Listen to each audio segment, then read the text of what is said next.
আজকে আমি আপনাদের মাঝে শেয়ার করব চুই পিঠা অথবা হাতে কাটা চষি পিঠা এমন একটা পদ্ধতিতে। কেন এর আগে পিঠা তৈরি করলাম না? এই চুই পিঠা বানাতে অনেকে ঝামেলা মনে করে, কিন্তু আজকে একটা সহজ পদ্ধতিতে আজকে আমি এই পিঠাটা তৈরি করে দেখাবো। তাই আর দেরি না করে চলুন শুরু করা যাক আমাদের আজকের রেসিপি।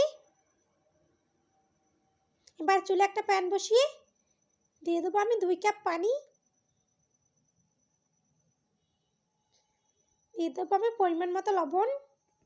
এখন ভালোভাবে নেড়ে পানিটাকে ফুটিয়ে নিতে হবে।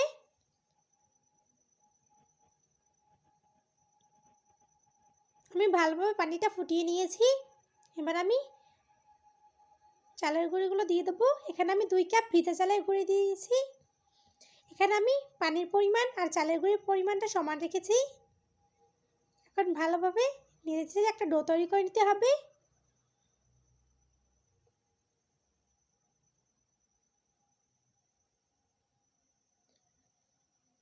আমি ভালোভাবে নেড়ে চেড়ে একটা ডো তৈরি করে নিয়েছি। এবার একটা ঢাকনা দিয়ে ঢেকে কিছুক্ষণ অপেক্ষা করব, তাহলে ভালোভাবে সিদ্ধ হয়ে যাবে। এবার এখানে একটা প্লেটে আমি ডোটাকে নামিয়ে নেব।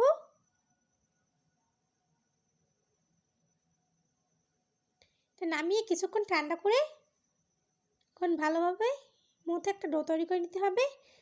ডোটা যত সফট হবে পিঠাগুলো বানাতে তত সুবিধা হবে। এবার এখানে আমি একটা কাটার ব্যবহার করছি।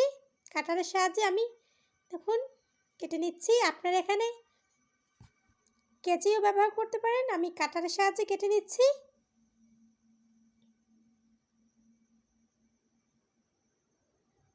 এবার এক একটা কাটারের সাহায্যে কেটে রাখা অংশ থেকে নিয়ে এভাবে ডলে ডলে পিঠাগুলো বানিয়ে নেওয়া যাবে। দেখুন কতটা সহজ পদ্ধতিতে খুব তাড়াতাড়ি এই পিঠাগুলো বানিয়ে নেওয়া যায়।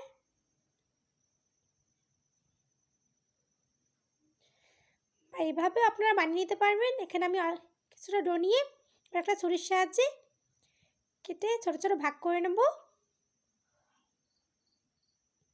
আর এখান থেকে আমি একটা ভাগ নিয়ে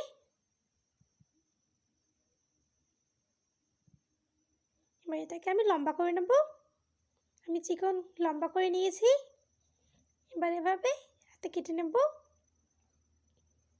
খুব সহজে হাতেও কেটে নেওয়া যায়। আপনারা যে কোনো পদ্ধতিতে পিঠাগুলো বানিয়ে নিতে পারেন। এভাবে আমি সবগুলো পিঠা বানিয়ে নেব। আমি সবগুলো পিঠা বানিয়ে নিয়েছি। এবার পিঠাগুলো রান্না করে নেওয়ার পালা। এবার চুলে একটা প্যান বসিয়ে আমি দিয়ে দিলাম 1 লিটার গরুর দুধ। এবার দিয়ে দেবো 3 টেবিল চামচ গুঁড়ো দুধ। এখন ভালোভাবে একটু নেড়ে নেব। নেড়ে গুঁড়ো দুধটা মিশিয়ে নেব। এবার এখানে দিয়ে দিলাম স্বাদ মতো লবণ। এবার দিয়ে দিলাম দারচিনি এলাচ। এখন ভালোভাবে নেড়ে দুধটাকে জাল করে একটা সাইডে রেখে দেবো। এবার চুলায় আরেকটা প্যান বসিয়ে দিয়ে দিলাম পরিমাণ মতো পানি। এবার দিয়ে দিলাম আমি 1 কাপ খেজুরের গুড়। এবার দিয়ে দিলাম স্বাদ মতো লবণ। এখন ভালোভাবে নেড়ে গুড়টাকে জাল করে নিতে হবে। আমি ভালোভাবে নেড়ে গুড়টাকে জাল করে নিয়েছি। এবার আগে থেকে জাল করে রাখা দুধটা এর ভিতর দিয়ে দেবো। এখন ভালোভাবে নেড়ে এটাকে জাল করে নিতে হবে।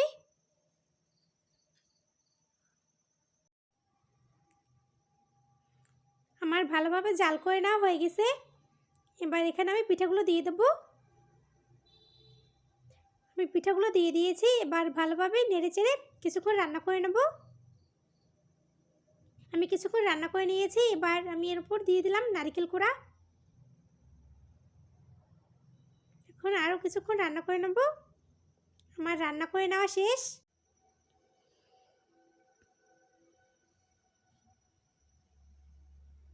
এবার একটা ঢাকনা দিয়ে ঢেকে রেখে দেবো। আমি একটা বাটিতে পরিবেশন করে নিয়েছি।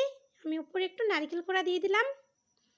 খুব সহজে বানিয়ে নিলাম চুই পিঠা অথবা হাতে কাটা চষি পিঠা। আমার ভিডিওটি ভালো লাগলে লাইক কমেন্ট শেয়ার করবেন। আমার চ্যানেল নতুন হয়ে থাকলে আমার চ্যানেলটি প্লিজ সাবস্ক্রাইব করবেন। আমার ভিডিও সবার আগে পেতে হলে বেল বাটনটি অন করে রাখবেন। এতক্ষণ আমার সঙ্গে থাকার জন্য অসংখ্য